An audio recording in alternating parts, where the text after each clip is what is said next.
Welcome to Standard Chartered Money Insights, a podcast series by Standard Chartered Bank that brings you market views and insights on the go. Welcome to Cut to the Chase. This is Wednesday, the 15th of February.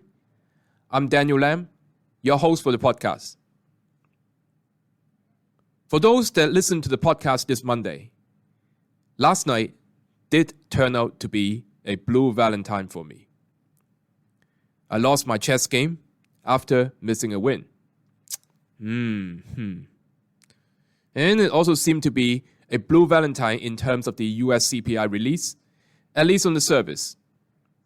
For a year-on-year basis, headline and core CPI both printed higher versus consensus.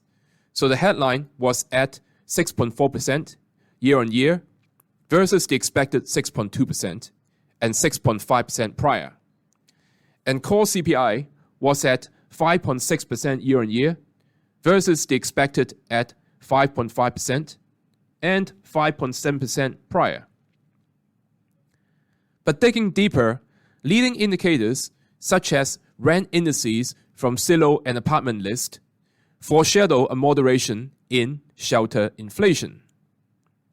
Meanwhile, core CPI services excluding shelter, which is a component that the Fed is watching more closely, ticked up slightly on a 3-month rate of change basis. So overall, this CPI figure suggests that the US economy remains hot, but there is this glimmer of moderation still.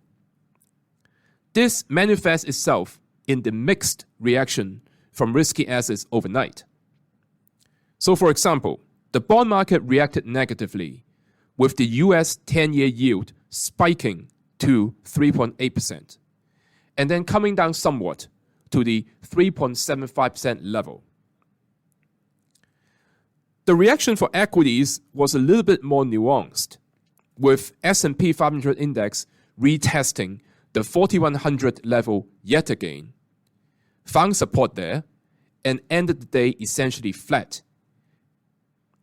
Out of these, the Nasdaq 100 had reasonable price action, essentially closing the day near its intraday high, with good increase in volume compared to the previous day.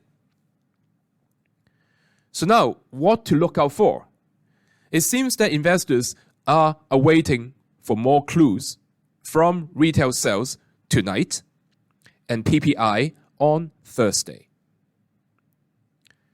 Now, in the meantime, investors should be staying cautious. Once again, they should consider the following. They should consider trimming allocations in US and Euro area equities.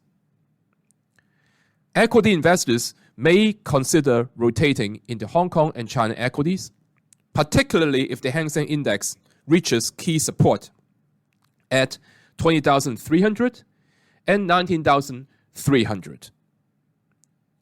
More broadly, we would rebalance from equities to an income basket, which now offers better yields.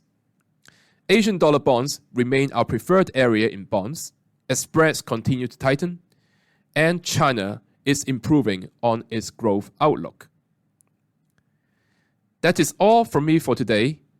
As always, if you enjoy this podcast, please don't forget to rate and like it.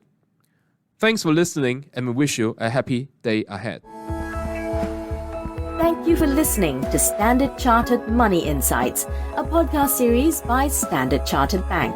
For more details on the latest market insights, subscribe to Standard Chartered Money Insights.